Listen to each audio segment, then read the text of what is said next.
have been intensively protesting against the government amidst the deepening economic crisis. The country's defense.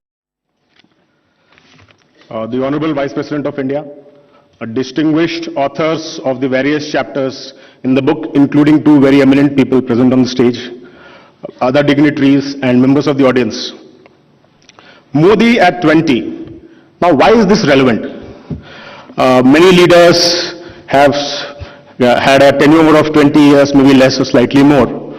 But in a democratic country like India, with such vast diversity, language, regions, culture, to be in a democratically elected leader for 20 continuous years, winning election after election, is a unique thing. India's uniqueness is also highlighted by the fact that we are a very, very youthful nation. We have the culture and the historical and the civilizational tradition of debates, discussions.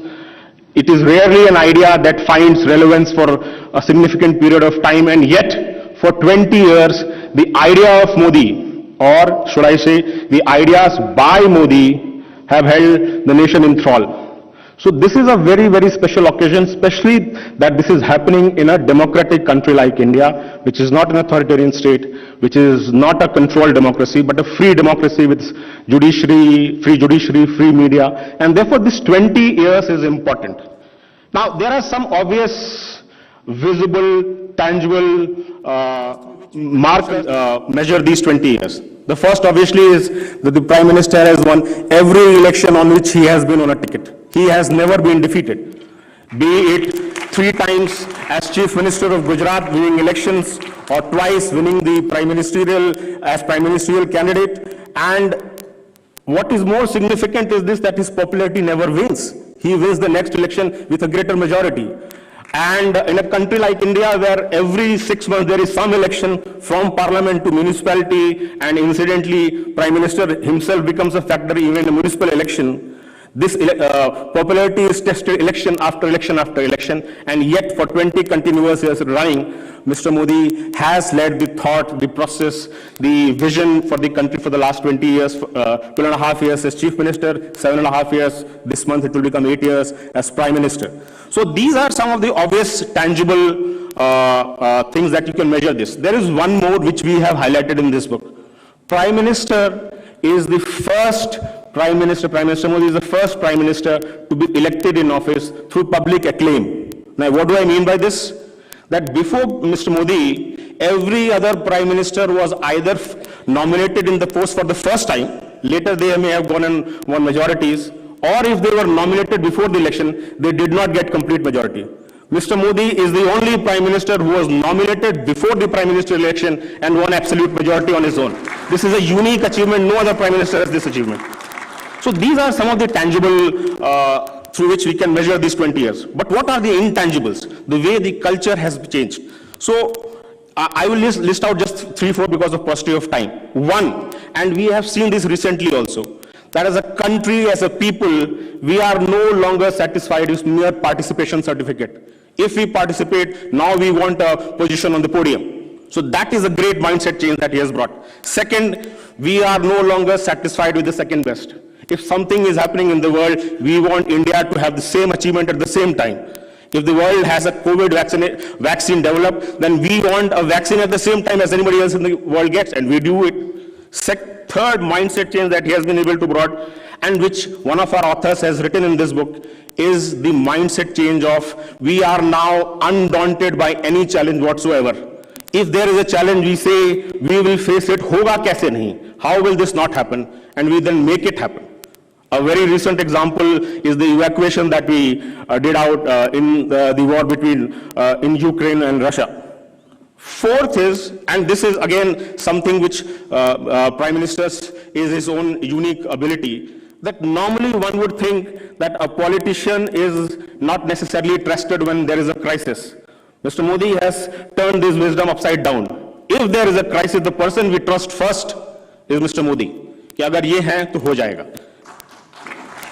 Fifth, obviously, is the culture that he has brought, which is of Jan Bhagidari. public participation, participative governance. So there is a participation in making policy between the government, elected representatives, and the people of the country.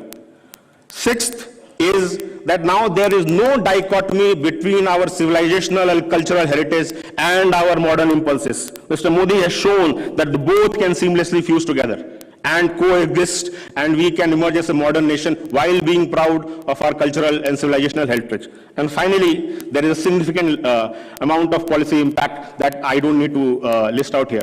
Now, given all this, the tangible achievements, the intangible achievements, it would be impossible for one person, one organization to summarize this in a book. Nobody, how much well-versed that person may be, would be able to summarize this one book format. And that is why we came up with the idea that we will request eminent people who are experts in their own domain to then discuss the Prime Minister's work in this last 20 years and put it in a book format so that it can be a reference material for future generations.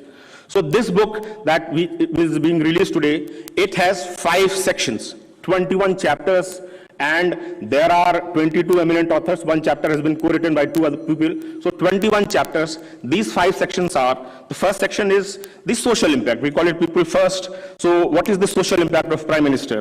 This is in with respect to youth, with respect to women, how to eradicate and completely eliminate poverty. Second section is the political and the cultural impact. The way electioneering has been completely changed in India, how politics have become people first, and the cultural impact. The third section is the economic section, which talks about the economic reforms, last mile delivery, delivering at speed and scale. Fourth section is the governance model. This has 8 chapters. This is the longest section, and it takes us through the various facets of Prime Minister's governance, be it crisis management, be it Jan Bhagidari, be it use of technology in governance, and so on. And the final chapter is India's engagement with the world, which includes our foreign policy, our defense policy, and our relations and how we manage our diaspora. So these are the 5 sections, and now I don't want to take your time. The best people to talk about these sections is the authors themselves, so we will listen to the authors. Thank you so much for coming. Thank you.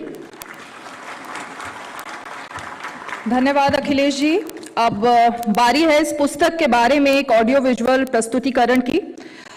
इस प्रस्तुतिकरण के माध्यम से हम सुनते हैं उन महानुभावों के कुछ विचार जिन्होंने इस पुस्तक में माननीय प्रधानमंत्री जी के व्यक्तित्व और उनके कार्यों से संबंधित अपने अनुभव को कलमबद्ध किया है।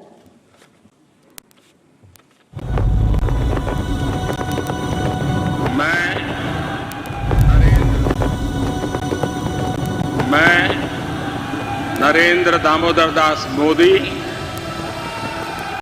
ईश्वर की शपथ लेता हूं कि मैं विधि द्वारा स्थापित भारत के संविधान के प्रति सच्ची श्रद्धा और निष्ठा रखूंगा। Leader, statesman, visionary. In a journey spanning 20 years, Shri Narendra Modi has played many roles. As a 3-time Chief Minister of Gujarat, he led the state's transformation from relative underdevelopment to one of India's most prosperous and fastest growing states.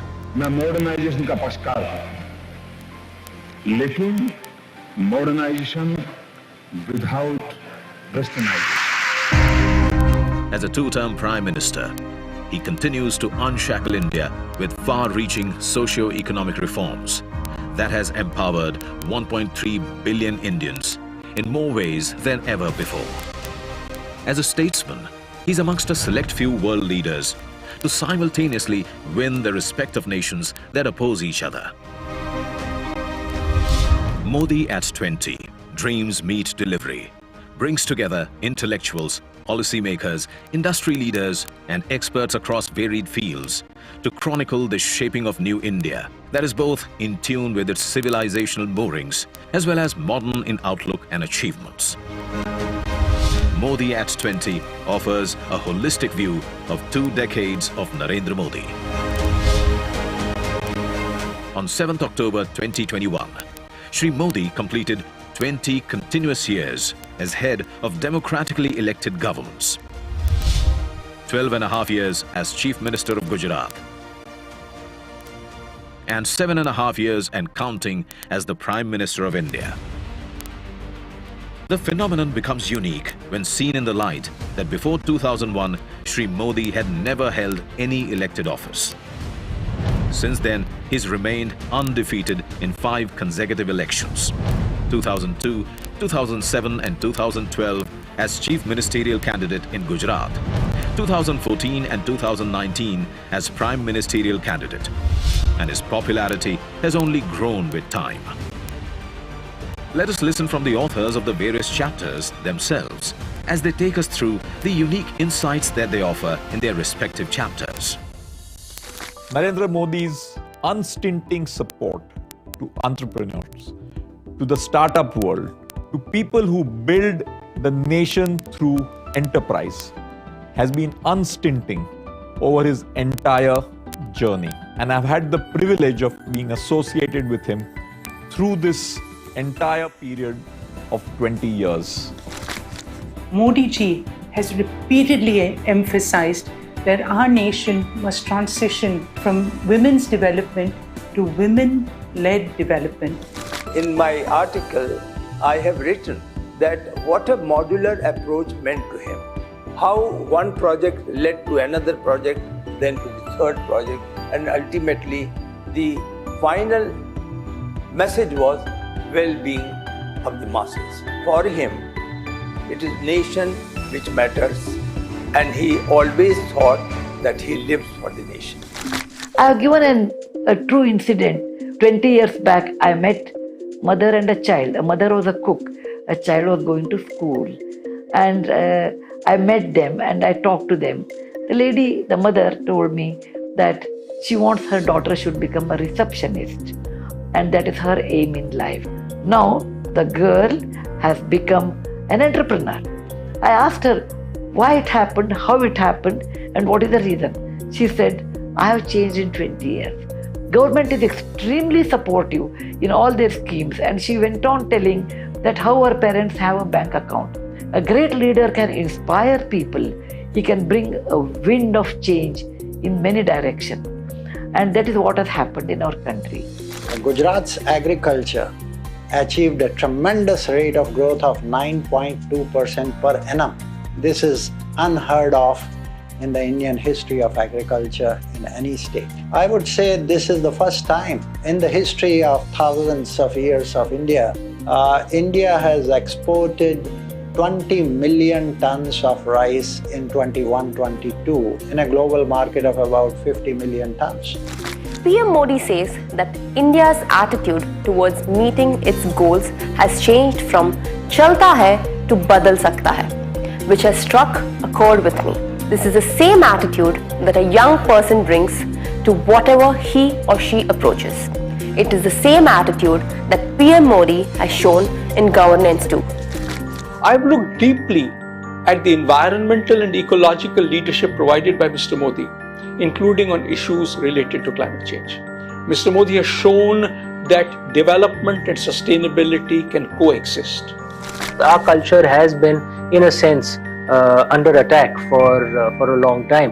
And my chapter explores what Prime Minister Modi has done consistently, and even earlier what he did in his role as a Chief Minister. Prime Minister Modi has focused not just on Kashi Vishwanath Ji temple, but one explores various other temple towns that have been revived. And it's not just the worship places of Hinduism, but the worship places of all other religions that exist in India.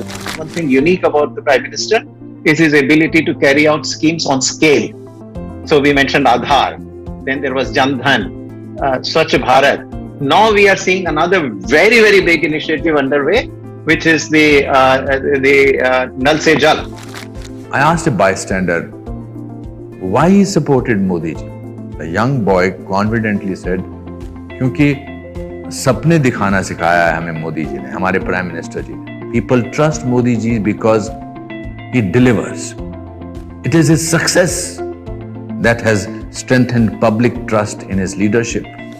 This book is not only a must-read for those interested in political science and governance, but it's also a masterclass in communications, in personal development, and in management studies. In last 7 years, he has brought a tremendous change, tremendous excitement not only for India, but also for Indian American community. And I would really try to say that worldwide community, worldwide Indian diaspora. I worked in different parts of the world. I know how the health system works. No country in the world could have vaccinated 150 crore people in such a short period of time.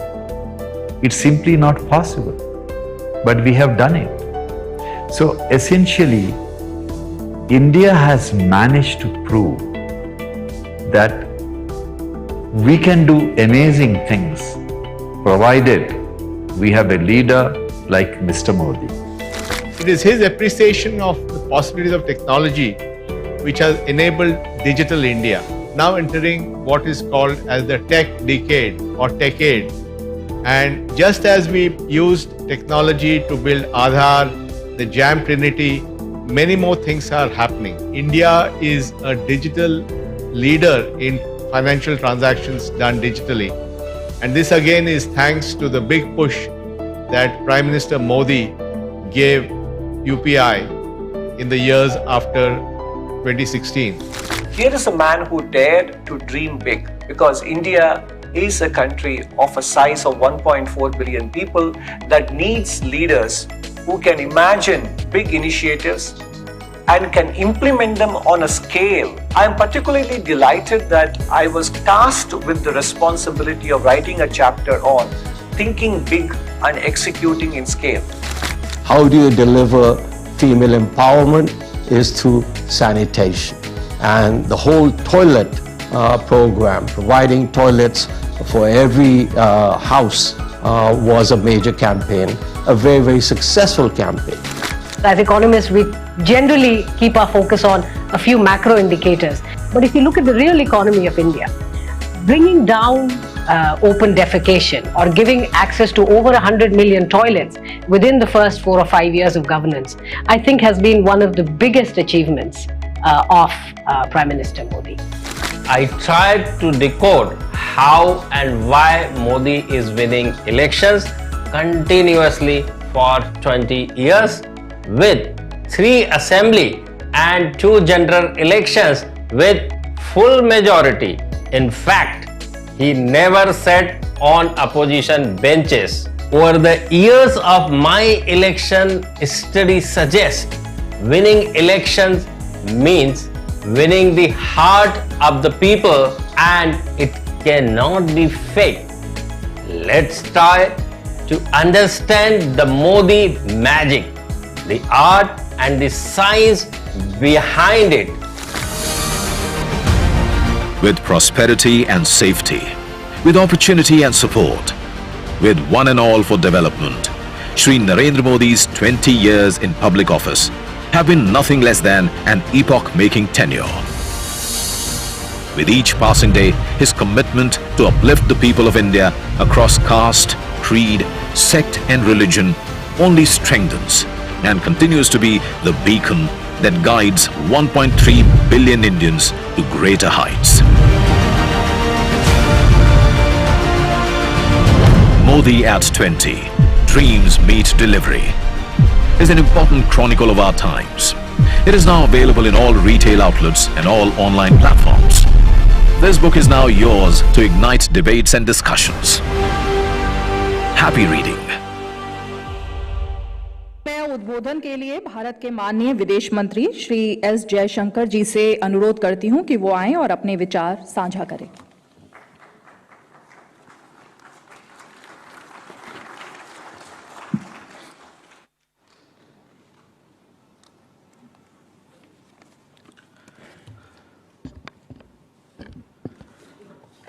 Respected Vice President, Honorable Home Minister, dear colleagues, fellow authors, friends.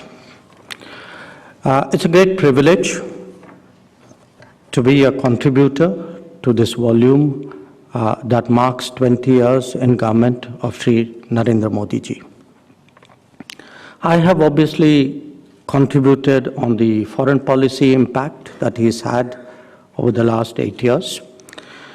And in doing so, try to trace the influence of his Gujarat years on his foreign policy. And what I present really from the analysis of these 8 years are the new concepts, the aspirations, the vision, the strategy that he has brought to bear in this domain. Perhaps the right starting point for my remarks today would be my first encounter with him. And this was 10 years ago, 11 years ago, November 2011. I was ambassador in China, and he was the Chief Minister of Gujarat, visiting China, as many Chief Ministers did at that time. And we were used in the embassy to Chief Ministers. But this one was very different. It was very different because he arrived after midnight. He wanted his first briefing meeting at 7 o'clock in the morning. He ran a 12-hour day with a half-an-hour lunch break. And he proceeded to cover 3 cities, I think, in 4 days. And of course, today, this is standard operating procedure for all of us. But at that time, it was a discovery. And it wasn't just the grueling schedule which I recall from that visit. He did something very unusual as Chief Minister. He asked me to brief him on our security posture vis-a-vis China. At that time, we were having problems. Some of you may recall stapled visas, border map projections, and the terrorism. And the point he made was, I may be Chief Minister of Gujarat, but I'm a citizen of India. When I go outside, I will not be 1 millimeter different from what is our national stance. The second was, again, Chief Ministers typically come to promote their states, but he was worried about the economic imbalance between India and China. And the third recollection I have, 11 years ago, we had some Indian citizens, they happened to be jewelers from Gujarat, who were in prison in China at that time. And he was very concerned about getting them released. Now, I remember those 3 aspects because in a way, I would say they were my first outline of what his thinking was about foreign policy. And today, when I look at what is the difference that he has made, he has really led a foreign policy which is much more security focused. He has practiced a diplomacy which is more development focused. He has created people-centric policies in foreign policy. And he has run a foreign policy of a civilizational state. So let me very quickly fast forward 8 years and run through each of these 4 themes. National security emphasis. The 8 years of Modi Sarkar has brought terrorism fair square at the center of the global debate. And he has concentrated on developing the border infrastructure because he knows that is essential to meet our security challenges. So it could be Uri and Balakot, it could be Doklam and Ladakh. But you can see today, this is not a country that shies away from its hard security challenges. Let me talk about diplomacy for development. I think if you look in terms of his efforts to get capital, technology, best practices from the world, the interest that he takes in trade, he actually addressed every one of our embassies in pursuit of a goal of reaching $400 billion of exports. The effort which he makes to move funds so that their investment in India generates employment. When he goes abroad, he looks at railways, he looks at EVs, he looks at environment, green projects, with a view of what is it he can take back to India. So it is very much that quest for development is very much at the heart of what he does abroad. As for being people-centric, I think each one of you will know how much easier it is today to get a passport, how he has cut through layers of bureaucracy, made it so much simpler. how he actually imagined that we would use post offices who in this day and age were less relevant, as passport collection centers. A very good example actually of minimum government, maximum governance. And in terms of the people centricity, I think you saw the Vande Bharat mission during the COVID. Operation Ganga, which was referred to, Operation Devi Shakti, that today an Indian going abroad knows that we have their back, that in whatever situation of distress, we are there for them. And that is a huge change in the country's profile, in the confidence that citizens have about us, and in the view that the world has about us. And this is also reflected in his diaspora policies, in his Diaspora Connect, beginning with Madison Square Garden. In fact, in my chapter, I describe what was the conversation we had, which led to the Madison Square Garden program. And our effort today at migration and mobility agreements so that our people can work abroad, because Prime Minister Modi sees the world not just as a marketplace, but as a global workplace. And a lot of his foreign policy efforts are in that direction. And finally, the cultural side. I think the projection of India, I think he's a quintessentially Indian persona who is today, his presence on the world stage, I think projects India in a manner that, that is very difficult to describe. But it is reflected in initiatives on the International Day of Yoga, on the propagation of Ayurveda. In fact, even on an assertion that we are not just followers of democracy, we are actually owners of democracy. In many ways, we are founders of democracy. It is deep in our culture. Our pluralism is actually one of the traditions, one of the histories on the basis of which democracy has developed.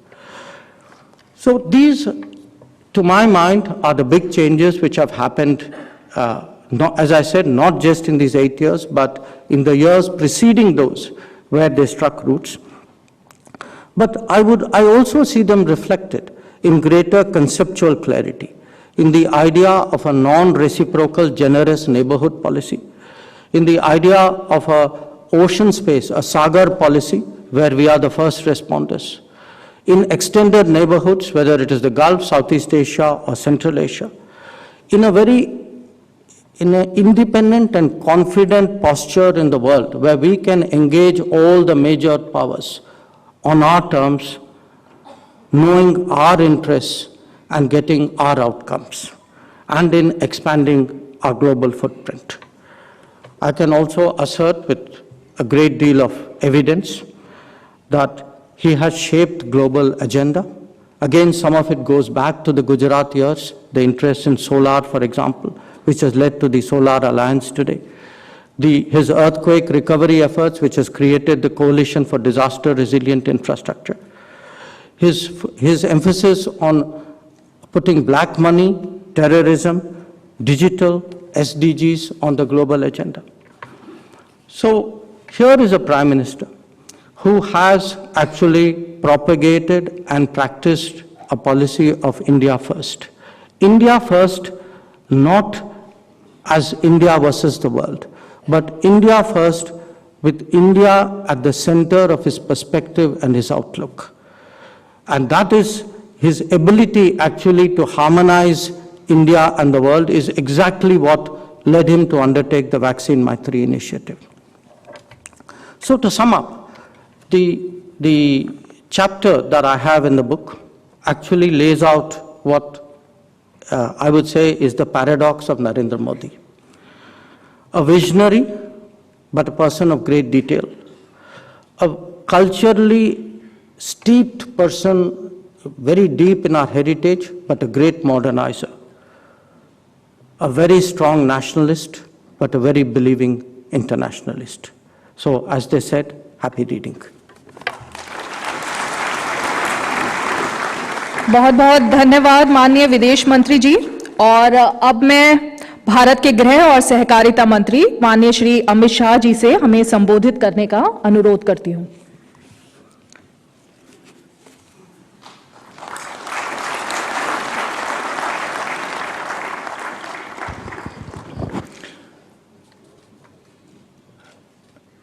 Bharat के उपराष्ट्रपति महामहिम श्रीमान वेंकैया जी, मोदी जी की मंत्रिपरिषद में मेरे साथी विदेश मंत्री श्रीमान जयशंकर जी, आज महत्वपूर्ण कार्यक्रम में उपस्थित सभी भाइयों और बहनों, Modi at 20 dream meet delivery. आज मोदी जी के साथ जिन्होंने सालों तक काम किया है, ऐसे भारत के उपराष्ट्रपति वेंकैया जी के हाथों से इसका लोकार्पण होने वाला है। मैंने पुस्तक को बारीकी से देखा है। मैं इतना ही कह सकता हूं कि जो लोग भारत के सर्वांगीण और सर्वसमावेशी विकास में विश्वास करते हैं, जो लोग एक संपूर्ण व्यक्तित्व किस तरह से निर्मित हो इसके रास्ते पर विश्वास करते हैं, ये सभी लोगों के लिए, विशेषकर समाज सेवा और राजनीति के क्षेत्र में काम करने वाले सभी लोगों के लिए ये पुस्तक एक गीता बनकर आने वाले दिनों में उभरने वाला है। मैं आज इस पुस्तक के अंदर जो अलग अलग चैप्टर लिखे गए हैं इसके बारे में बात नहीं करना चाहता, परंतु पुस्तक जिन पर है इनके बारे में बात करना चाहता हूं।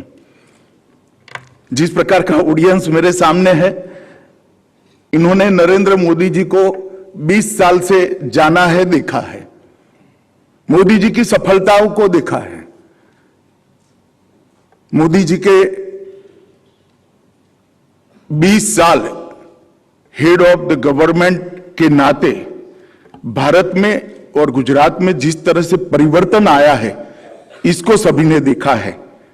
परंतु मैं राजनीतिक शास्त्र के विद्यार्थी के नाते ये जरूर कहना चाहता हूं कि इसके पीछे जाना चाहिए। मोदी जी के 20 साल का अनुभव, मोदी जी के इसके पहले के 30 साल का जब तक अध्ययन नहीं करते वो अधूरा रह जाएगा। मोदी जी के 5 दशक का सार्वजनिक जीवन एक बिल्कुल गरीबी के आंगन में से उठकर देश के प्रधानमंत्री बनने तक की सफर, एक छोटे से कार्यकर्ता से लेकर सभी पॉलिटिकल पार्टियों में सबसे लोकप्रिय नेतृत्व बनने तक की सफर, और कभी पंचायत के सदस्य न रहे हुए व्यक्ति आज पूरा विश्व जिसका नेतृत्व स्वीकार करता है, ऐसे भारत के प्रधानमंत्री बनने तक की सफर। अगर इसको समझना है तो आगे के 30 साल में जरूर जाना चाहिए। मोदी जी के आगे के 30 साल 3 दशक संगठन के अंदर गुजरे। संगठन के कार्यकर्ता के नाते छोटे से छोटे गांव में कभी एसटी बस पर, कभी मोटरसाइकिल पर, कभी ऑटो में बैठकर गरीब से गरीब घर के अंदर इतनी ही साहसिकता से खाना खाते हुए मैंने मोदी जी को देखा है। और जो हम सब लोगों के लिए कुट प्रश्न है कि समस्याओं को समझने का इतनी बड़ी शक्ति मोदी जी में कहां से आती है। नीति निर्धारण करते वक्त छोटे से छोटे व्यक्ति के लिए नीति हो, ये आग्रह कहां से आता है, और नीति सर्वसमावेशी हो, सर्वस्पर्शी हो, ये कुनेह कहां से आती है, उसका जवाब वो 30 साल के अंदर है। पहला हिस्सा उनका जीवन का परिश्रम, संवेदना, संवेदनाओं के साथ समस्याओं को समझना, समस्याओं का विश्लेषण करना, और विश्लेषण के आधार पर समस्या का समाधान ढूंढना। ये प्रक्रिया 30 साल चलती है, तब जाकर एक नरेंद्र मोदी सफल मुख्यमंत्री बनता है। लोगों की गरीबी, लोगों की समस्याएं, समाज के अंदर फैली अव्यवस्थाएं, लोकतंत्र के प्रति लोगों का उठता विश्वास, ये देखकर अगर दिल में टीस खड़ी नहीं होती है, एक दर्द खड़ा नहीं होता है, तो दर्द जब तक खड़ा नहीं होता है कोई नरेंद्र मोदी नहीं बन पाता है। ये संवेदनशील स्वभाव उनका जो है, इसी में से ये टीस की निर्मित, ये दर्द की निर्मित होती है और उसी में से सभी समस्याओं का समाधान निकला है। भारत के जनमानस को समझना, भारत की समस्याओं को समझना, भारत के समाज की सांस्कृतिक विविधताओं को समझना और समझते समझते भारत की संस्कृति पर अमाप गौरव का दिल में अकल्पनीय स्थान पैदा करना और समस्याओं के समाधान की दिशा में सोचना, इन्होंने एक प्रक्रिया ने ही मोदी जी को आज इस स्थान पर बिठाया है। 20 साल से मोदी जी ने कई उपलब्धियां हासिल की है। ढेर सारे लोगों ने इनका एनालिसिस भी किया है।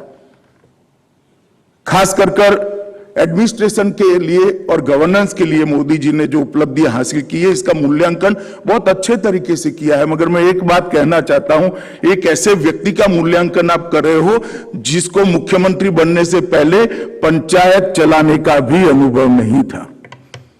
मोदी जी जब मुख्यमंत्री बने उसके पहले कोई चुनाव नहीं लड़े थे, पंचायत के सदस्य भी नहीं थे, और ऐसी व्यक्ति को अचानक भूकंप से पीड़ित एक राज्य का मुख्यमंत्री बना दिया जाता है और उस वक्त बार बार चुनकर आना और इतना यशस्वी तरीके से गवर्नेंस करना, ये बहुत बड़ी अपने आप में उपलब्धि। में ये बात इसलिए कहता हूं कि मूल्यांकन के पैरामीटर्स तय होने चाहिए। गुजरात के अंदर सर्वसमावेशी और सर्वस्पर्शीय विकास हुआ, वो मोदी जी का व्यक्तित्व का परिचय कराता है। गरीबी से गुजरे हुए बचपन के कारण गरीब आदमी की कठिनाइयों और उसकी दिक्कतों से मोदी जी भली भांति परिचित थे। उन्होंने मुख्यमंत्री बनने के बाद संवेदनशील तरीके से समाज के अंतिम व्यक्ति के लिए योजनाएं कैसे बन सकती है और योजनाओं को बनाकर अंतिम व्यक्ति तक किस तरह से पहुंचा जा सकता है, इसका एक उत्कृष्ट उदाहरण लोगों के सामने दिया है। मित्रों, योजनाओं के बारे में मैं जरूर थोड़ी बात करना चाहूंगा। मोदी जी की योजनाओं का अनेक प्रकार का विश्लेषण हो सकता है, मगर उन्होंने योजनाओं को लोकाभिमुख बनाया है। गुजरात के कृषि महोत्सव के मॉडल का जो स्टडी करेगा उसको मालूम पड़ेगा कि परिवर्तन किस प्रकार से आना। गुजरात के कृषि महोत्सव की परंपरा ने सिद्ध कर दिया कि लोकतंत्र को जवाबदेह, लोकतंत्र में एडमिनिस्ट्रेशन को जवाबदेह बनाया जा सकता है। हर गांव में कृषि महोत्सव का रथ पहुंचता था और जो सरकारी मदद लेने के लिए किसानों को तहसील लेवल पर और जिला लेवल पर बार बार जाना पड़ता था, वो सरकारी मदद उन्हीं के गांव के अंदर पहुंचाने की शुरुआत एक कृषि महोत्सव ने की। तो उन्होंने योजनाओं को लोकाभिमुख बनाया। मोदी जी ने योजनाओं के साइज और स्केल दोनों को बदलने का काम किया और योजनाओं को संपूर्ण समस्या के उन्मूलन की दिशा में प्रेरित किया। जैसे पहले योजनाएं बनती थी, इस बजट में इतने गांवों के अंदर बिजली पहुंचाएंगे, इस बजट में इतने घरों के अंदर बिजली पहुंचाएंगे, इस बजट में इतने शौचालय बनाएंगे, इस बजट में इतने लोगों को स्वास्थ्य कार्ड देंगे। मोदी जी की योजनाओं का अगर आप स्टडी करेंगे तो अब संख्या नहीं होती है, समस्या का संपूर्ण उन्मूलन होता है। देश में हर घर में बिजली पहुंचाएंगे, देश में हर घर में आज शौचालय पहुंचाएंगे, देश के हर घर में गैस का सिलेंडर पहुंचाएंगे, देश के हर घर में पीने का पानी नल से पहुंचाएंगे। समस्याओं का संपूर्ण उन्मूलन ये उनकी योजनाओं का विशेषता रहा और एक दृष्टि से साइज और स्केल दोनों को मोदी जी ने परिवर्तित किया है। उन्होंने कई प्रकार की योजनाओं की इस प्रकार से लिया कि समग्र क्षेत्र को आप समग्र क्षेत्र का सुधार कर सके। मैं एक छोटा सा उदाहरण गुजरात के शिक्षा व्यवस्था के लिए उन्होंने किया, इसका कहना चाहता हूं।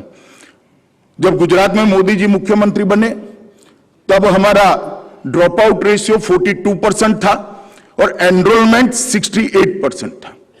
मोदी जी ने बेटी बचाओ बेटी पढ़ाओ योजना कार्यक्रम हाथ में लिया, इससे एनरोलमेंट 100% हुआ और ड्रॉप आउट रेशियो 1% से भी नीचे चला गया। एक प्रकार से समस्या का संपूर्ण समाधान की दिशा में उनके कार्यक्रम भी बने, योजनाएं भी बनी।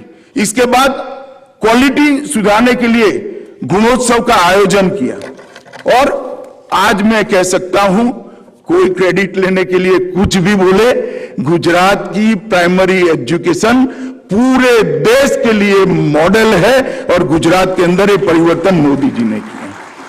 और हम कई बार मोदी जी के कार्यक्रमों को पिसमिल टुकड़ों में देखते हैं और इसका एनालिसिस करते हैं, कोई आर्टिकल दिखता है, कोई इस पर बोलता है, मगर समस्त समस्या के समाधान के लिए जो आयोजन है, मैं भारत सरकार में उनके मंत्री बनने के बाद स्वास्थ्य के लिए उन्होंने जो अनेक कार्यक्रम कड़ीबद्ध रूप से लयबद्ध तरीके से बनाए हैं, इसके बारे में जरूर कहना चाहूंगा।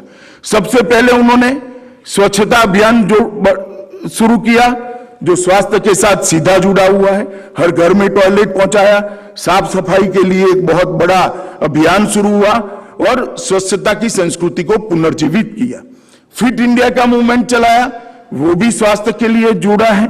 योग दिन और योग का महत्व पूरी दुनिया और देश में प्रस्तावित किया, वो भी स्वास्थ्य के साथ जुड़ा है। पोषण अभियान को उन्होंने महत्व दिया, वो भी बच्चे की इम्यूनिटी, माता की इम्यूनिटी के साथ रिलेटेड अभियान है। इसके बाद प्रोटेक्टिव तरीके से कुछ योजनाएं बनाई, जैसे मिशन इंद्रधनुष, आयुष्मान भारत। ये दोनों योजनाओं ने बच्चों को सुरक्षित करना और हर व्यक्ति को 5 लाख तक की सभी स्वास्थ्य सेवाएं फ्री मिले, देश के 60 करोड़ लोगों के दिमाग पर से, उनके सर पर से स्वास्थ्य का पूरा बोझ हटाने का काम किया। उसके बाद में एक सीरीज ऑफ वेलनेस सेंटर बनाए, इंफ्रास्ट्रक्चर स्कीम लेकर आए, जिसके तहत देश का इंफ्रास्ट्रक्चर बढ़ा और मेडिकल कॉलेज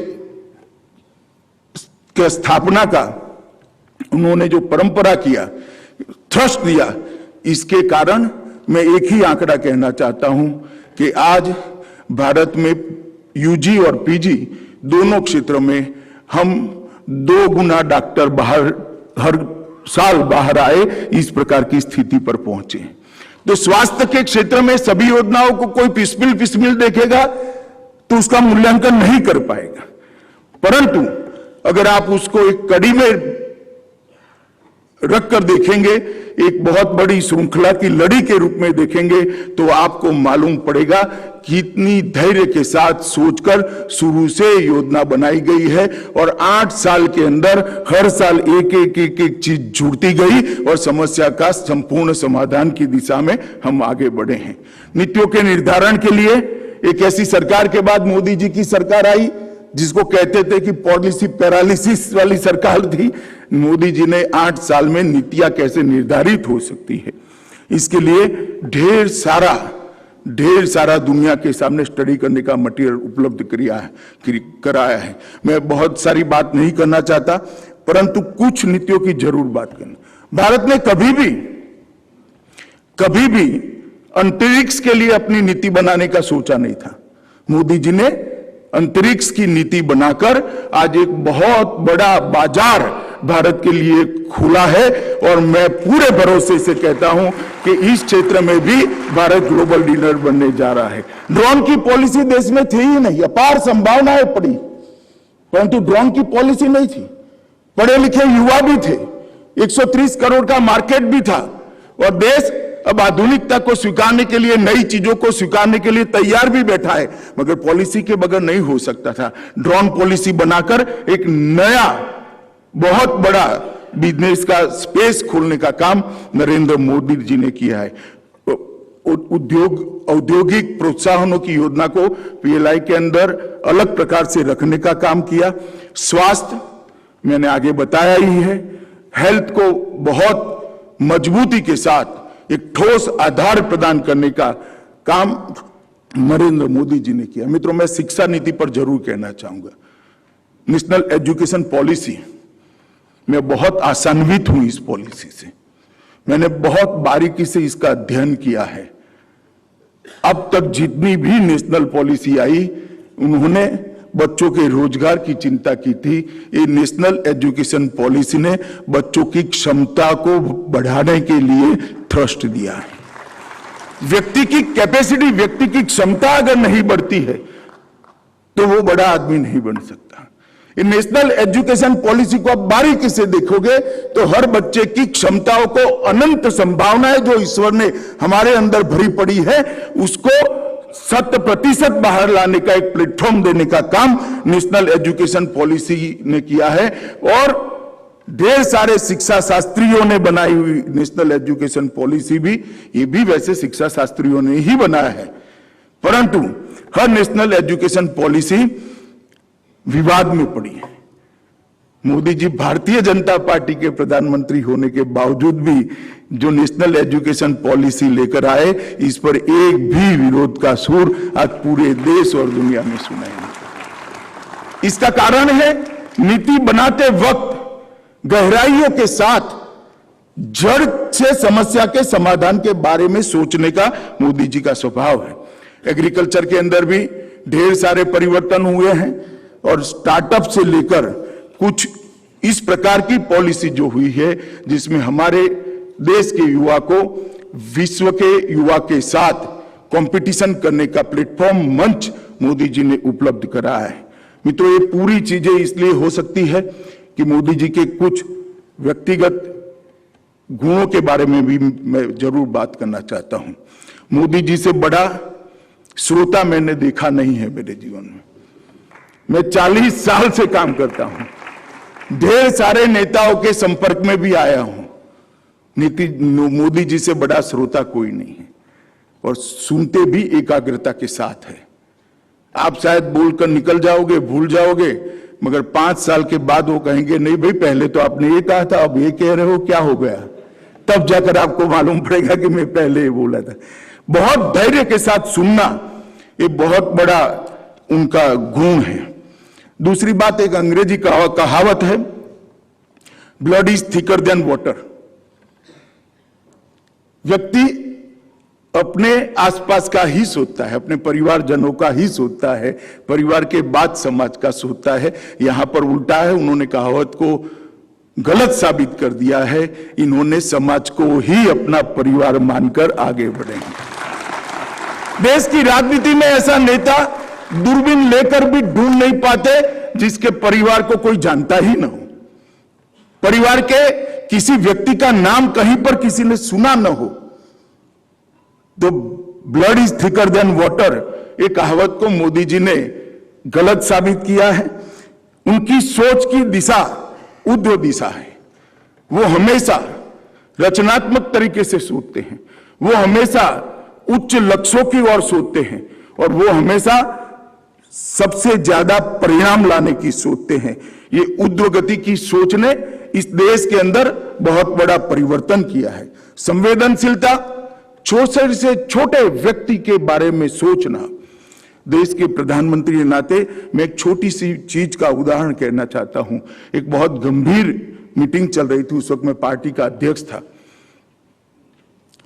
मोदी जी के ऑफिस में मीटिंग चल रही थी। एक मयूर आया और उसने कांच की दीवार पर जोर से अपनी चोंच मारना शुरू कर दिया। 2-3 मिनट तक ये प्रक्रिया चली। मोदी जी ने घंटी बजाई, किसी को बुलाया और कहा कि भाई इसका दाना आज नहीं डाला गया है, जरा चिंता करो, ये भूखा है। देश के प्रधानमंत्री को ये सोच, इतनी बड़ी मीटिंग में आना, ये बताता है कि कितने संवेदनशील व्यक्ति है, अनन्य राष्ट्रभक्ति। मित्रों, मैंने मोदी जी के साथ सालों से काम किया है। मैं बेरोक टोक किसी झिझक के बगैर कह सकता हूं, हर सोच में देश की सोच सबसे ऊपर और सबसे ज्यादा होती है। और इसीलिए आज 130 करोड़ की आबादी के मन में विश्वास है, जब देश की शताब्दी मनाई जाएगी हम एक महान भारत को देख पाएंगे। ये जो आत्मविश्वास 130 करोड़ में प्रत्यारोपित करने का काम नरेंद्र मोदी कर पाए हैं, क्योंकि उनके खुद के अंदर अनन्य राष्ट्रभक्ति से कूट कूट कर ईश्वर ने उनको बनाया है। मित्रों, और प्रामाणिकता, पारदर्शिता, इसके बारे में मोदी जी के विरोधी भी उन पर कोई आरोप नहीं कर सकते। नीतियों की निर्धारण के लिए कभी जल्दबाजी नहीं करते हैं, मगर उसके इम्प्लीमेंटेशन में, उसको लागू करने में इनकी जो दृढ़ता है, ये दृढ़ता अच्छों को आश्चर्यचकित करने वाली। मैं कई बार अचंभित रह सकता हूं, इतने विरोध के बावजूद भी कैसे कोई आदमी डट कर रह सकता है जब कोई 6 महीने के बाद वोट लेने के लिए जाना है। मैंने उनकी नीतियों के लिए एक शब्द प्रयोग किया है कि मोदी जी की सरकार लोगों को अच्छा लगे ऐसा फैसला नहीं लेती है। मोदी जी की सरकार लोगों को अच्छा लगे ऐसे फैसले नहीं लेती है। मोदी जी की सरकार लोगों के लिए अच्छे हो ऐसे फैसले लेती है। वोट के लिए राजनीति नहीं करना। व्यापकता बहुत है, हर सोच के अंदर आप व्यापक दृष्टिकोण का अनुभव करते हो। दलित, आदिवासी, गरीब और पिछड़ों के लिए अथाह प्रेम, अथाह संवेदनशीलता और उनके कल्याण के लिए सदैव समर्पित रहना, ये उनकी सोच की विशेषता है। आर्थिक सुधार और टेक्नोलॉजी को भारत के अनुरूप बनाकर भारत सरकार में लाने का काम सबसे पहले देश में अगर किसी व्यक्ति ने किया है तो नरेंद्र मोदी ने किया है। मैं फिर से एक बार कहना चाहता हूं, टेक्नोलॉजी और आर्थिक सुधारों को भारतीय वातावरण और भारतीय जरूरियातों के अनुरूप सांचे में ढालकर सरकार के अंदर प्रस्तापित करने का काम नरेंद्र मोदी जी ने दिया है। ये व्यापकता का अनुभव अगर किसी को करना है तो सुरक्षा के मामले में आज सोमवार को मोदी जी के विचार सुन सकते हैं, मंगलवार को ग्लोबल वार्मिंग पर भी सुन सकते हैं। महिला कल्याण पर बात करते हुए इतनी ही तन्मयता से बात करेंगे, पोषण अभियान के लिए बात करेंगे तो तुरंत स्टार्टअप पर ही इतनी विशदता के साथ वो बात करेंगे। गरीब कल्याण और नई शिक्षा नीति, आरोग्य और विदेश नीति।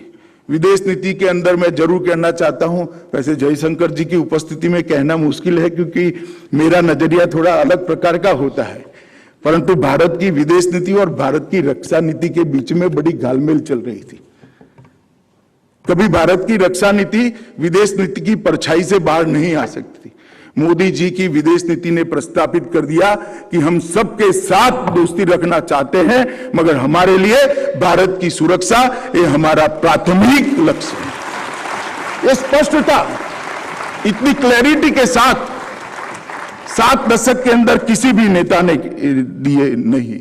मित्रों, खुद के लिए काम करने वाले नेता जब काम करते हैं तो अपने नाम के लिए करते हैं, अपने कार्यकाल में बहुत कुछ अच्छा हो इसके लिए करते हैं। एक दृष्टि से मोदी जी के लिए भी बहुत सारे लोग ऐसा कह सकते हैं क्योंकि इनके कार्यकाल में बहुत सारी अच्छाइयां हुई, मगर मोदी जी जब आजादी का अमृत महोत्सव का प्लान लेकर आए तब उनको कोई ऐसा नहीं कह सकता, इसलिए क्योंकि आजादी के अमृत महोत्सव मोदी जी की उपस्थिति में हो रहा है। उन्होंने अमृत महोत्सव से शताब्दी तक के काल को अमृत काल और संकल्प सिद्धि का काल कर 25 साल के बाद महान भारत की रचना उसका लक्ष्य रखकर ये साबित कर दिया है कि ये व्यक्ति केवल और केवल भारत की महानता के लिए सोचता है। मित्रों, कोई पारिवारिक बैकग्राउंड के बगैर, कोई अकस्मात के बगैर, कोई राजनीतिक उठापटक के बगैर एक व्यक्ति जनता का मैंडेट लेकर प्रधानमंत्री बनता है। बार बार चुनाव में जनता उनको अनुमोदन करती है और उसके बाद में वो फिर से एक बार प्रधानमंत्री बनकर आता है, तब स्वीकारना पड़ेगा कि भारत की जनता ने मोदी जी को स्वीकारा है। भारत की जनता मोदी जी को मन से प्यार करती है। मोदी जी ने आजादी के बाद हमारे पूरे देश के नेता भाषा की लघुता ग्रंथि से पीड़ित होते थे। उनको लगता था कि हिंदी में बोलने से मेरे लिए क्या सोचेंगे, और विशेषकर ऐसे ऑडियंस के अंदर। मोदी जी ने धड़ल्ले से दुनिया भर में हिंदी का प्रयोग कर कर ये बता दिया कि भाषा किसी व्यक्ति के गुणों का परिचायक नहीं हो सकती, भाषा अभिव्यक्ति है। व्यक्ति कितना क्षमतावान है वो भाषा पर से निर्धारित नहीं हो सकता, भाषा तो केवल अभिव्यक्ति है। और उन्होंने नई एजुकेशन पॉलिसी के अंदर भारतीय भाषाओं को एक नया आयुष्य देने का और बढ़ावा देने का काम किया है। इसके लिए मैं उनको लाख लाख साधुवाद देना चाहता हूं। उन्होंने जनता का भरोसा जीता है। कोरोना काल था, सब लोग लॉकडाउन में अंदर थे, मैं गृह मंत्रालय जा रहा था, बाहर एक माई खड़ी थी, तो मैंने गाड़ी रोक दी रकाबगंज गुरुद्वारा के सामने और पूछा, माई कोरोना का डर नहीं लगता, क्यों निकले हैं आप? उन्होंने कहा, कुछ काम से बाहर आई हूं, मगर मोदी है ना, कुछ नहीं होने वाला है। और मित्रों, शास्त्री जी के बाद मैंने पहली बार देखा कि कोई व्यक्ति कोई भी सरकारी आदेश के बगैर ये कह दे कि हम 24 घंटा बाहर नहीं निकलेंगे, हम आज दिया जलाएंगे, हम आज घंटी बजाएंगे, हम हमारे कोरोना वॉरियर का स्वागत करेंगे, और पूरा देश एक नेता के कहने पर अपने आप को घर में बंद कर ले, ऐसी स्वीकृति शायद ही किसी नेता के भाग्य में। ये भरोसा जो बना है वो कर्तृत्ववान जीवन के कारण बना है। ये जो भरोसा बना है ये निस्वार्थ जीवन के कारण बना है। ये भरोसा जो बना है अनन्य राष्ट्र भक्ति पर लोगों ने भरोसा किया है। इसीलिए मोदी जी आज देश के बिन विवादास्पद देता है और दुनिया भी उनको स्वीकार करती है। मेरी पार्टी की भी मैं जरूर बात करना चाहूंगा।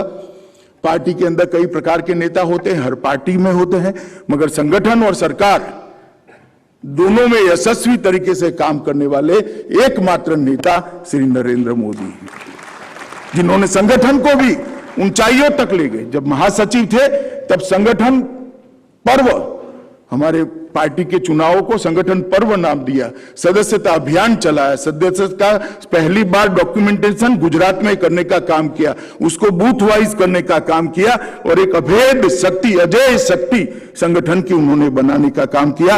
उनके नेतृत्व में पार्टी दुनिया की सबसे बड़ी पार्टी बनी, सबसे ज्यादा राज्यों में काम करने वाली पार्टी बनी, और कई प्रकार के मिथक जो भारतीय जनता पार्टी के लिए चलाते थे कि हिंदी भाषियों की पार्टी है, हम गुजरात से लेकर नॉर्थ ईस्ट तक, आसाम से लेकर मणिपुर तक कई राज्यों में जब सरकार बनाए ये मिथक टूट गया। वो कहते थे अर्बन पार्टी थे, गांवों के अंदर भी अप्रत्याशित एक के बाद एक विजय जब मिलना शुरू हुए, ये मिथक को भी हमने तोड़ दिया। ये कहते थे कि किसानों की पार्टी नहीं है, ढेर सारे कोऑपरेटिव्स और स्थानीय इकाइयों के चुनाव में जब किसानों ने भारतीय जनता पार्टी को चुनकर भेजा, तब ये सिद्ध हो गया कि भारतीय जनता पार्टी पूर्व, पश्चिम, उत्तर, दक्षिण और हर समाज के वर्ग की पार्टी है। वो भी मोदी जी की नेतृत्व में ही हुआ है। मोदी जी ने पार्टी को वैश्विक पहचान देने का काम किया है। और मित्रों, जब आपको सर्वश्रेष्ठ देना होता है तो खुद को समर्पित करना होता है। मोदी जी ने अपना सर्वश्रेष्ठ दिया भी है और खुद को समर्पित भी किया है। मैं अंतिम एक बात कहकर मेरी बात को समाप्त करूंगा। मोदी जी का कोई मुझे कहेगा कि सबसे बड़ी उपलब्धि क्या है, इनके 50 साल के सार्वजनिक जीवन का सबसे बड़ा उपलब्धि क्या है? मित्रों, मैं समाज जीवन के अंदर बहुत कम उम्र से डेमोक्रेटिक सिस्टम, इलेक्शन और हमारी डेमोक्रेटिक परंपराओं का विद्यार्थी रहा हूं। 2012 में, 2014 में और 12 से 14 के बीच में एक ऐसा कालखंड आया था कि पूरे देश की श्रद्धा हमारी multi party parliamentary democratic system पर से उठ गई थी। लोग सोचने लगे थे कि व्यवस्था फेल हो चुकी है, ये व्यवस्था देश को आगे नहीं ले जा सकती है। उस वक्त मोदी जी को भारतीय जनता पार्टी ने हमारे प्रधानमंत्री पद का प्रत्याशी बनाया। उन्होंने भारतीय जनता पार्टी का नेतृत्व किया। जनता ने गुजरात के उनके गवर्नेंस के बैकग्राउंड पर उनको देश का नेता चुना, प्रधानमंत्री बनाया, और अब आज हमारी जनता के अंदर कोई असमंजस नहीं है कि हमारी multi party democratic system deliver कर सकती है या नहीं कर सकती है। उन्होंने लोकतंत्र के प्रति सबकी आस्थाओं को पाताल तक गहरी पहुंचाने का काम किया है। ये बहुत बड़ी उपलब्धि है। आज हम सब यहाँ पर एक राष्ट्रीय नेता, एक लोकप्रिय नेता और एक वैश्विक नेता के जीवन का मीमांसा करने के लिए इकट्ठा हुए हैं, उनको जानने के लिए इकट्ठा हुए हैं। मगर मैं कह सकता हूँ शब्द या कोई पुस्तक इसका वर्णन नहीं कर सकता। उनको युवाओं ने विशेषकर ध्यान से देखना चाहिए और मोदी जी के रास्ते पर चलना है तो ढेर सारा परिश्रम की पराकाष्ठा और स्व को पिघाल कर काम करने की आदत डालेंगे, तभी इस रास्ते पर चल सकते हैं। मुझे बोलने का मौका देने के लिए प्रकाशक का धन्यवाद करता हूं। थोड़ा समय ज्यादा हुआ है, इसलिए महामहिम जी से क्षमा मांगकर मेरी बात को पूरा करता हूं। वंदे मातरम।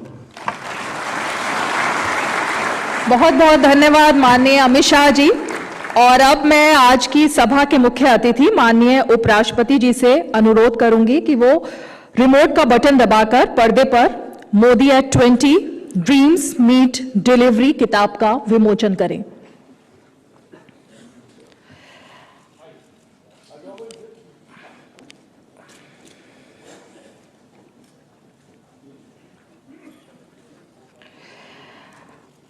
और हम मंच पर विराजमान अन्य अनुरोध करते हैं कि वो इस पुस्तक का औपचारिक रूप से विमोचन कर हमें अनुग्रहित करें।